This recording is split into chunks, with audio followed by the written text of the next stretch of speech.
யோசேப்பு ஒரு மிகப்பெரிய தாழ்மையிலிருந்து, ஒன்றும் இல்லாமையிலிருந்து இவன் உயிரோடு இருக்கிறானா அப்படின்ற ஒரு பெரிய கேள்விக்குறியான இந்த யோசேப்பு வருங்காலத்திலே எகிப்து தேசத்திற்கே அதிபதியாய் மாறினான் என்று வேதம் நமக்கு சொல்லுகிறது. அப்போ இந்த யோசேப்பினுடைய கேரக்டர், இதை குறித்து இவன் ஒரு சாதாரணமான மனுஷன் அல்ல, ஒரு மிகப்பெரிய லெஜண்ட். யார் அப்படின்னா இந்த யோசேப்பு.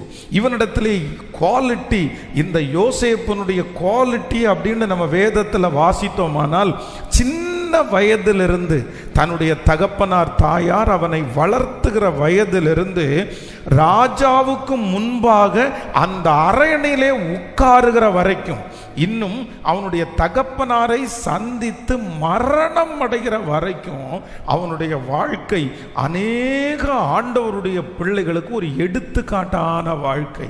நம்ம நிறைய காரியத்தை யோசேப்பினுடைய வாழ்க்கையிலிருந்து கற்றுக்கொள்ள முடியும். ஆனால் இன்றைக்கு அவனுடைய 3 காரியங்களை உங்களோடு சொல்லி உங்களுக்காக நான் ஜெபிக்க போகிறேன். வாசிக்கலாம். முதலாவதாக ஒரு வசனத்தை நம்ம எடுத்துக்கொள்ளலாம். ஆமென்.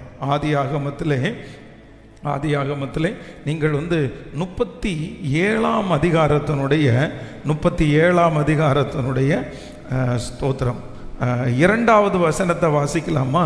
37ஆம் அதிகாரம் 2வது வசனம். யாக்கோபனுடைய சந்ததியின் வரலாறு. யோசேப்பு 17 வயதிலே தன் சகோதரருடனே ஆடுகளை மேய்த்து கொண்டிருந்தான். அந்த இளைஞன் பில்காள், சில்பாள் என்னும் தன் தகப்பனுடைய மறுமனையாட்டிகளின் குமாரரோடே இருந்து அவர்களுடைய துன்மார்க்கத்தை தன் தகப்பனுக்கு சொல்லி வருவான். இஸ்ரவேலின் முதிர் வயதிலே ஆமென், யோசேப்பு தனக்கு பிறந்ததினால் இஸ்ரவேல் தன் குமாரர் எல்லாரிலும் அவனை அதிகமாய் நேசித்து அவனுக்கு பலவர்ணமான அங்கியை செய்வித்தான்.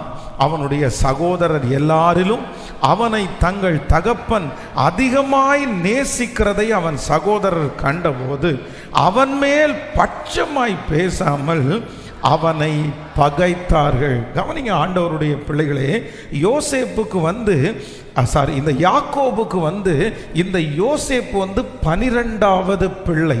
அப்படின்னா ஏற்கனவே அவனுக்கு 11 பேர் இருக்கிறாங்க. அந்த 11 பேரில் 10 பேர் பார்த்தீங்கன்னா ஆண் மக்கள்.